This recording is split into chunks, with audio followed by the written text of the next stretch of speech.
ഇവിടെ ഇപ്പോൾ സമ്മർ ആയതുകൊണ്ട് ഭയങ്കര ചൂടാണ്. So let's make summer drink വിത്ത് നാടൻ ആൻഡ് നൊമാഡ്. നമ്മൾ തണ്ണിമത്തം വെച്ചിട്ടാണ് ഇന്നത്തെ സമ്മർ ഡ്രിങ്ക് ഉണ്ടാക്കുന്നത്. ഒരു ദിവസം എൻ്റെ ഫ്രണ്ട് തണ്ണിമത്തം വെച്ചിട്ട് മുഹബത്ത് കാ സർബത്ത് ഉണ്ടാക്കി തന്നായിരുന്നു. എനിക്ക് ഭയങ്കര ഇഷ്ടമായി. ആ റെസിപ്പി തന്നെ റെപ്ലിക്ക ചെയ്യാമെന്ന് വെച്ച് നോക്കിയപ്പോൾ എൻ്റെ റോസ് സിറപ്പില്ല. എന്നാൽ പിന്നെ നമുക്ക് അതില്ലാതെ ട്രൈ ചെയ്ത് നോക്കിയാലോ.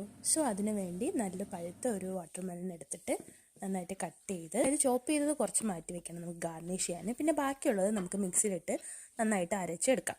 അതിൻ്റെ കൂടെ ഞാൻ ചിയാ സീഡ് വെള്ളത്തിലിട്ട് വെച്ചിട്ടുണ്ട്. അതുകൂടെ നമുക്ക് ഡ്രിങ്കിന് യൂസ് ചെയ്യാം. ഇനി നമുക്കൊരു ബൗളിൽ അരിച്ച് നമുക്ക് വാട്ടർമെലൺ ജ്യൂസും കൂടെ എടുക്കാം.